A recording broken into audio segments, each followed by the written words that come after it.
gonna go to an executive meeting. Okay, and syempre isa sa inyo na mga gusto maging CEO or gusto magkaroon ng kumpanya, mga tanong nyo pa minsan sa buhay, ano nga ba ang nangyayari sa isang executive meeting? Ano nga ba ang nilalaman minsan ng isang management meeting? While of course, we don't have the liberty to shoot it all, bibigyan namin kayo ng snippets para naman matuto kayo at in the comfort of your home how you can actually what it takes or ano nga ba yung mga content ng isang executive meeting. Tara!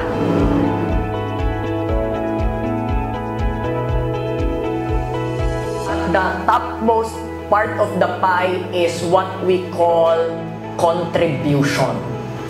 Kung ikaw yung may pinakamalaking kino-contribute not based on galing.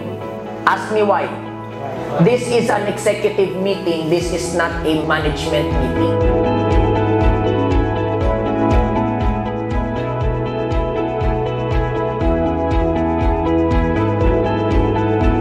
Tip para sa inyo. Nakita nyo naman na meron tayong mga iilan konting snippets on what happens inside an executive meeting. Isa sa mga importante na kailangan nyo matutunan, especially if it's a management meeting, is kailangan you're always ready with your data or numbers. Kaya nga, narinig nyo na to maybe with other content creators, pero allow me to reiterate to you again, isa sa mga dapat best friend nyo ay calculator. Kasi, negosyo po ang pinapasok nyo. And business will always require numbers. Hindi pwedeng feelings lang yan. At hindi pwede na bahala na si Batman sa kung anong patutunguhan ng negosyo.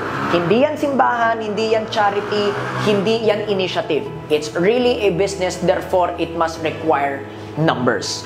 That is number 1. Number 2 is you gotta prepare yourself on the macro scale. Meron kang tinatawag na macro and micro strategy. Ano yung micro strategy? Ito yung legwork, ito yung people doing the nitty-gritty, people doing the details. Okay yan kapag nagsisimula ka, kailangan memorize mo yan. Pero kapag gusto mo ng scale or gusto mo ng palakihin ang iyong kumpanya, dapat meron ka ng installed manager or supervisor na mag-check at magka-quality assurance doon sa mga nitty-gritty or doon sa mga micro-tasks. Ikaw, ang trabaho mo bilang management or executive is to look at the macro, the big, the grand, the umbrella vision. At yun ang pinaka-focus mo on 2 things. Ano yung dalawang bagay na yon? Number 1, spotting the best talents. Kailangan, trabaho mo talaga is to spot the best talents, to get the best people to be working with you and for you. Number 2, creating systems and strategies. Dahil macro ka na, dyan na dapat nakalaan ang focus nyo.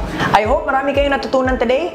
Follow for more tips. Again, this is Mix Flores, helping you to become, maybe, to start as an intern all the way to CEO.